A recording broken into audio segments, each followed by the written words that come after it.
Who here remembers getting oranges in their stocking when they woke up on Christmas morning? Hi friends, Tracy here from the Sewing Channel. Today's video is all about using the oldest quilt block in the book. Now we are going to make some regular half square triangles, or HSTs as they're called. We're going to have some fun today. I put a modern twist on some of these half square triangles. Me and a couple of my friends have decided to do a Christmas in July quilt challenge with each other. The challenge: use only half square triangles and squares to make a Christmas quilt, a Christmas in July quilt. So that way it's ready to go when we're ready to go this Christmas. Enough talking already, Tracy. Let's get busy. The first thing you're going to do, go get your scraps in all the colors. Now I know this is a Christmas quilt and it's going to be a Christmas tree. I chose this design because I want it to look like, you remember the old Christmas trees where you would have all of the colored lights everywhere? Well, that's how I want this one to look. I want it to look very nostalgic. I'm using every color of the rainbow, of course. And you will need some green. Now, I don't know if you have enough scraps for the green. I had to use some bigger pieces for the green because the green is pretty much, green every other line, so to speak. No scrap was off limits in this quilt, including this right here. Who here remembers getting oranges in their stocking when they woke up on Christmas morning? Anyone out there? Now, I never got an orange per se, but my grandmother always told me that when she was little, they were so poor that they got oranges, and they got the oranges in a real stocking, like the stocking like the women would wear on their legs. Yeah, and it would go in there. I don't know, friends. I never got one of those stockings, but my grandmother always told me about it, and I always appreciated those stories. I miss her, so yeah. So I'm definitely putting this orange into my Christmas tree. If you do want to make this quilt, here's the game plan on everything that you're going to need to make it. Just remember that when you make half square triangles, you always need to make the two pieces bigger first, like 4.5 inches square, then make it, and then trim it down to the 3.5 inch square needed. Let's take a look first at the construction of a half square triangle. And I'm going to share with you a few different ways on how we're going to make this. So now we do need some white and green, and we also need some colored fabric, all different colors, and some green with that. And we have our pinwheels. So we are doing quite a few half square triangles, but let's get into this basic part first. In a half square triangle, you have two fabrics that are the same exact size. What you're going to do is take and put right sides together. They do have to be squares, however, and you're going to take your ruler corner to corner, and we are going to put a line right there. These happen to be 5-inch squares that I had on hand, but for our 3.5 inch squares, we're going to start a little smaller than this on most of them. So what you're going to do is just take it to the sewing machine and sew a 1/4 inch on both sides.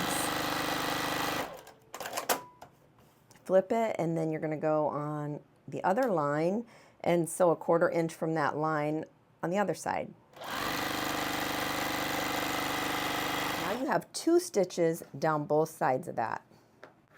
You're going to grab your ruler and a rotary cutter or a pair of scissors, line that up right along the line that you drew, and slice that right on that line. And that separates those 2 pieces, making 2 half square triangles. They are identical. I did try to be consistent and put all of my seam allowances over to the green sides of these. Doing this now, flipping that over and pressing that will help us when we go to connect all the blocks together. At this point, you just simply trim your HST down to the size that you need. Now here's my ruler that I'm using. Here's a tip for you. I put some blue tape, I think 3 layers on there, right along that line. So that way when I go to trim these, I can simply lay this ruler down and butt that up right there on that line, and that's going to tell me to stop and I don't have to think about it, right? I mean, so many things we try to keep track of when it comes to quilting. One less thing to think of is good, especially for this brain right here.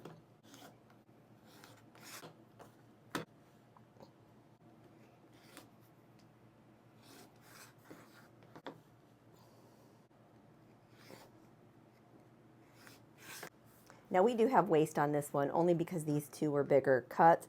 But when you go into your scraps and such, you'll be able to find sizes that are smaller. We have 2 half square triangles that we are going to use in today's quilt. So say you have a lot of scraps like I do. Here's 2 pieces of scraps right here. Now I made this little template just out of some cardstock. It's not even really even, but it's going to tell me as I go through my scraps if that scrap is going to fit and if this scrap is going to fit. And I do believe it's a little off right there, but I think it's going to fit. And I may go a little smaller on my seam allowance there just to make sure that it fits. So it's good to have something like this so that way you can just quickly see whether or not you're going to have a big enough piece of scrap. A 4-inch square that's cut on the opposite side of the seam allowance.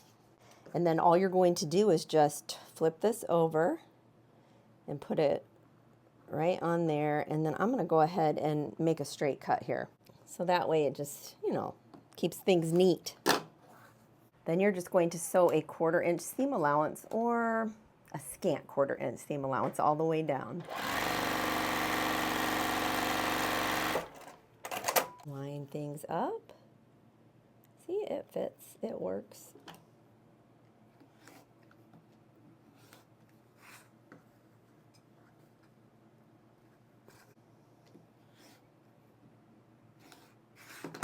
Now we've just taken our scraps and we've actually made a quilt block out of it, and it's going to work perfect in this quilt.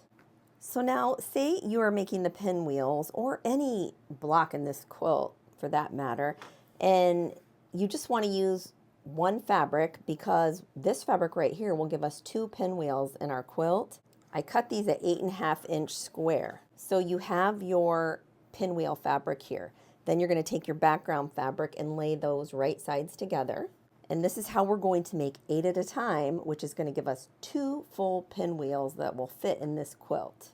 First, take your ruler and you're going to draw corner to corner with your pencil. And then you're going to go this way, draw corner to corner with your pencil. Then you're going to take this right in the middle, find the middle, go down, draw a line, find the middle here, and draw the line there. We're going to stitch along here and stitch along here on both sides of these diagonal lines. Don't sew on these ones, these are cut lines.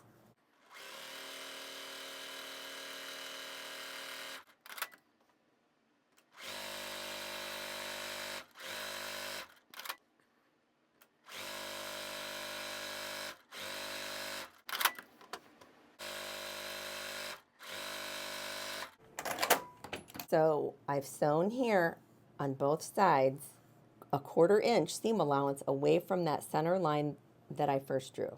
So I tend to cut this one however I feel when I get to the cutting part of it. I can either cut this diagonal first and then this diagonal and then go into here, but I think I'm going to cut on these lines right here that are not on the diagonal first. Make sure you use a ruler that doesn't slip like mine just did. I have my little ruler here. It's not even a real ruler for this kind of a thing. Use your bigger ruler. And then you're left with these 4 pieces right here. They look like this. Now what you're going to do is cut right down that diagonal line that you initially made, right in between those 2 stitch lines.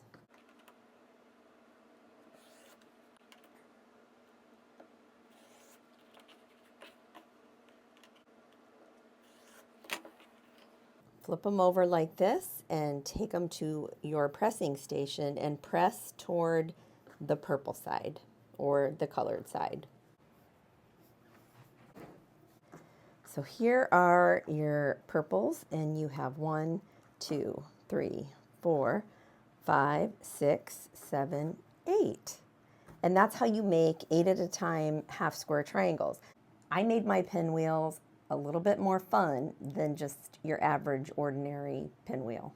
So the first thing you're going to do is lay these out in pinwheel order. And that's just like white, color, white, color, white, color, and then it's so easy to get these mixed up, friends. So let me just set these over here for a minute. Okay, so before we trim these, we're going to do something really special with these. I want to make them wonky looking. Now you can go about this a few different ways. I cut varying widths of my background fabric and I added them at different widths onto the long part here of the raw edge of the color part. So that way when you cover it up, it gives it this illusion that it's, you know, spraying out the sides and it's coming in this way. It looks really cool. Okay, I need to grab a proper ruler. So I'm going to go a 2-inch width strip. Now you can go any width you want. You don't even have to do what I'm doing. And this next strip, I'm going to do 1.5. And I'm only going to put it on 2 of these sides. Some I put on 3 sides, some I put on only 1 side. You'll see, you can just do anything you want with this. But the one thing you do need to do is flip it over so you're looking at the back side of the fabric, the wrong side, and you're just going to fold over a makeshift 1/4 inch seam allowance real quick, just with your fingers. Turn this one over, make sure you're pressing that seam allowance toward the back.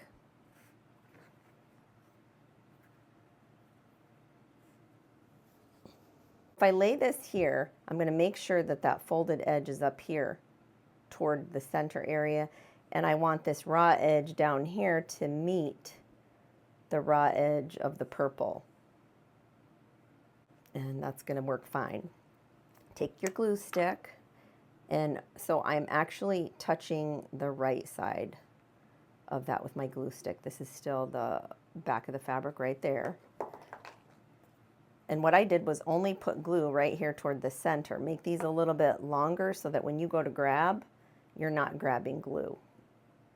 So then you're just going to line up the raw edges together.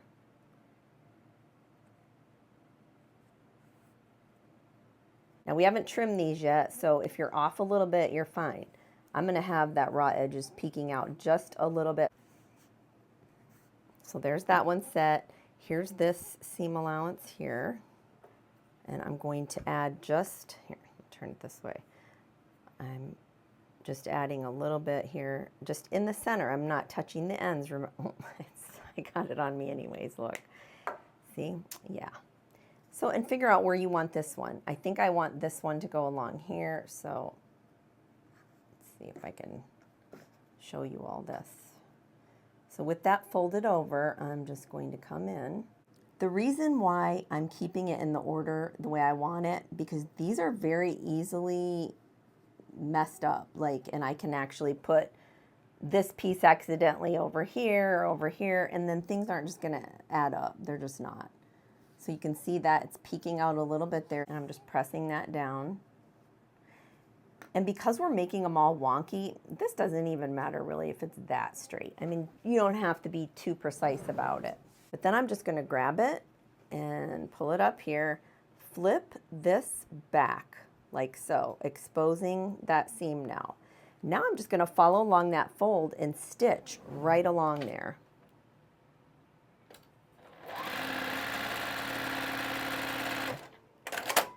And then I'm going to grab this one and I'm going to fold this back. And then I'm going to stitch right along that fold line.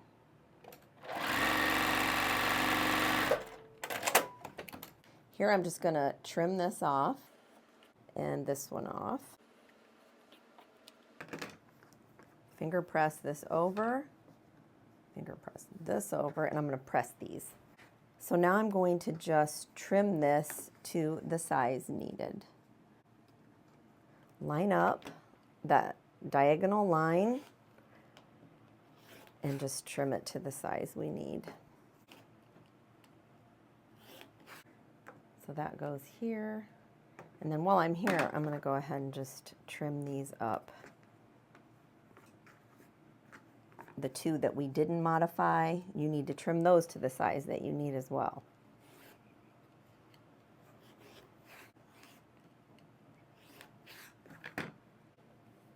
Make sure that when you put these together that you have them in the right order. So like it's going to go color, white, color.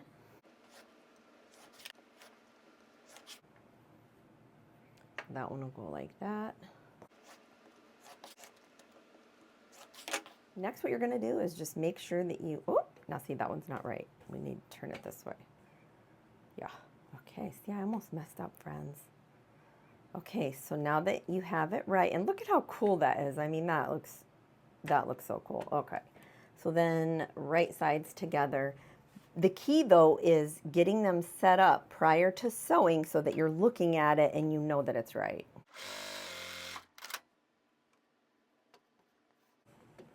Press your seam allowances in opposite directions on these so that way they nest nice.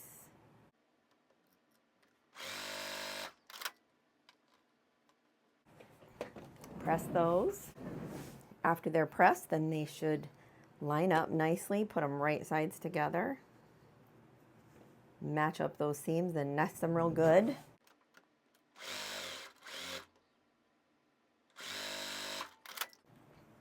Look at that, how cute. Oh my goodness. Okay, back here what I do is I open up and just butterfly that out. So that seam is nice and flat with my fingers, and then I'm going to just press it real good. Look at how cute, friends. Oh my goodness, that is so darling. So this right here should measure at about 6.5 inches square. And if it's just shy of that, might be just shy of that. Mine sometimes come out just shy of that because I took too much of a seam allowance. Now I tend to use a scant 1/4 inch seam allowance. So if you go any wider on your seam allowance, you may have to be trimming down all your blocks in the end. So yeah, just be mindful of that. So yeah, so there's a pinwheel. Now this pinwheel right here, since we're gonna have doubles, what I'm gonna do is make this one different than this one. So I may just, let's see, let's get it straight first. Boy, these are so easy to get mixed up. Okay, let's turn that like that, and that like that. So this one I went really short here, a little bit longer, and then I left these two. So what I might do is come in just a little bit on this one, maybe do a 1/2 inch and a really short one, and then that's it. I don't know yet. So, but I just wanted to share with you that that's how I made these really funky pinwheels. Share with you how easy it is to make scrappy half square triangles using one green background. So just for reference, this is 9 inches square. 9 inches square, just checking my measurements there, friends. You know. Then you're going to take 4 different colored squares. And then take a ruler and measure corner to corner. Make a mark with your pencil on all 4 on the backs of these pieces. Lay one here in the corner with the diagonal always going toward the center. Do the same with this one. There's the pencil mark.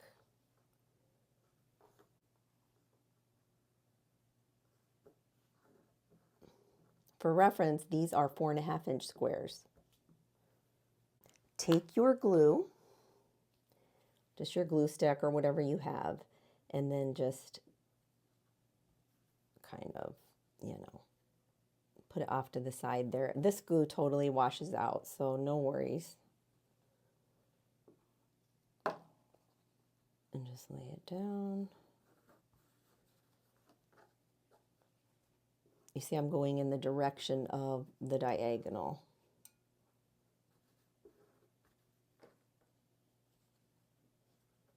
So say it's the green scrappy that you wanted and the same color of piece, then you would just, do the opposite. Now this is exactly the same as when we did the 8 at a time, but the only difference is you don't have to make these lines right here because the cut line's already there because they're different fabrics, and you can see the edge there. So now just take it to your sewing machine and sew a 1/4 inch, a 1/4 inch, 1/4 inch, and a 1/4 inch away from this line on both sides of the diagonal.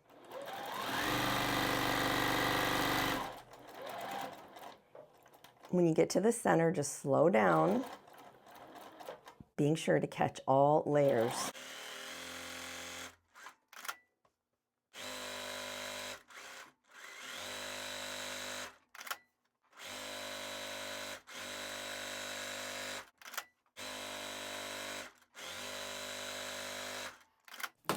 So you can see here that this is all sewn up diagonally. Oh, I got a little tiny scrap there.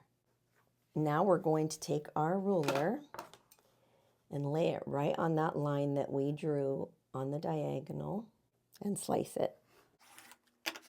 And that separates that. Flip it. Cut on that line. Flip it. And where these two meet up,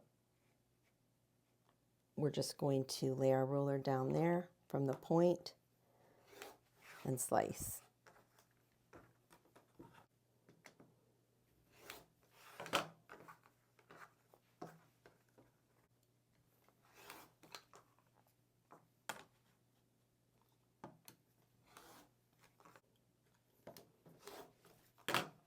Now when you go to open it up, just unglue the two pieces that were together. Now you can see a little bit of that glue there is still on there, but that totally washes out, so don't worry about that. Press these up and then trim them to the size needed. So easy, friends. Next, I took some yardage of background fabric. It had little holly berries all over it with a tone, white on white tone on it, and it was really pretty. So I used that, and here I'm using the 2 ruler method, and all you do is take the 1 ruler on the side and measure the exact width that you need, and then you butt the other ruler up and cut it. Yeah. So here I'm just cutting the squares I need for the background fabric, which is 3.5 inches square. I am stacking several layers together. I believe, yeah, I think there was 4 or 6. I don't know, I can't remember now. I think I went as much as 8 on some of them. Just make sure that you have a really sharp rotary blade in there. And here you can see the print. Oh, isn't it cute? I'll explain a bit later on why I cut my yardage up into squares and just sewed them back together. Again, you're probably wondering that, but hey, I'm a quilter. That's what we do, right? We cut it up and sew it back together. A lot of spaces in this quilt required a 2-patch and 4-patch. So that's what I'm making right now, is just a bunch of 2 patches and 4 patches. I'm finger pressing them at the sewing machine. I'm also chain stitching. You can chain stitch these. It's really relaxing too. I know it's only one color, so just put on a good podcast or a good crime story and you're golden. Always remember too to take those seam allowances and nest them together when you're doing these little 4 patches. It will help in the end with bulk. I know a lot of people tell you to do that, but it really does work. It really is helpful. And here I'm just filling in the gaps. So if you have trouble sewing this all together, go ahead and take a screenshot of what I'm about to share with you. It's how I do quilting in chunks, and it's so much easier if you have a guide to just sew the little pieces into a bigger piece, and then when that's sewn together, then you can take, you know, the big chunks and sew them together. It's a lot easier. So some of you might be wondering, why in the world did this chick take all of her white fabric, her background fabric, and cut it into squares and then sew those squares back together again? Yeah, I'm psycho, right? Well, actually, I did that for a reason. You see all these little pinwheels on here. Well, I thought I might want to put more or less or whatever, or switch things up a bit. And if you have squares in here, you're going to be able to add whatever you want. Maybe you want to embellish your quilt with something other than pinwheels, a bigger design off to the side or something like that. So I designed it in a way that you know, you're able to do that. But it does make me look a little psycho when I'm sewing all of these white blocks up. I know, but it just gives it continuity, and it makes it a much more beginner pattern too, because all you have to worry about is squares and then sewing the rows together. Have you guessed who my friends are yet that I'm doing this challenge with? Well, no worries. You'll be able to see their videos and their quilts as well. I will put full links to their videos in my description box, and it will be in the first pinned comment. Probably isn't too hard to realize who they are, right?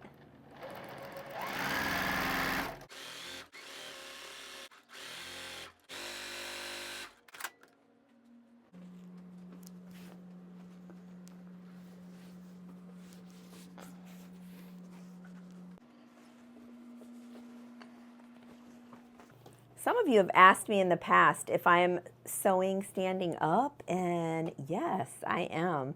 Sometimes I do prefer to stand and sew. I don't know why. I think I got used to it when I was staying at that rental house when my house was getting worked on. And I had to sew standing up there because all the table they had was, you know, at this type of height. I didn't have like any kind of lower sewing station. So I got used to it, and now I kind of prefer it. Do any of you sew standing up? Let me know in the comments. I'd be curious to know. I wonder what my friends' quilts look like. I wonder if they did Christmas trees. Do you think? We're all going to find out at the same time because they're going to release their videos at the same time that I'm releasing my videos, and we don't know what each other have done. So yeah, we don't have to finish the quilts though. We can, you know, just have them as quilt tops, and then we're going to finish them later. I'll do a later video on that, you know, so you can see what I end up backing it with and how it looks in the end. Probably this fall sometime.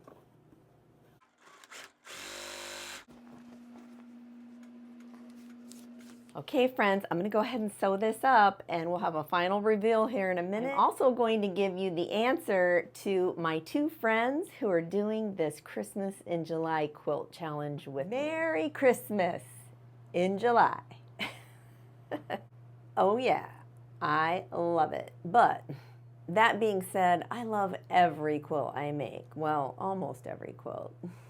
This one, super easy, friends. You can't go wrong with this one at all. Did you guess who my friends were? Di from Sister Chicks Quilting and April from April's Craft Room. Run over there and go see what they made. Make sure you tell them that Tracy from the Sewing Channel sent you. Don't forget all the things. If you want to know how to make this design wall that's sticking this quilt up here with no pins at all, an entire quilt top, I will put a link right here on the screen and you can take advantage of that. Until next time on the Sewing Channel, take care.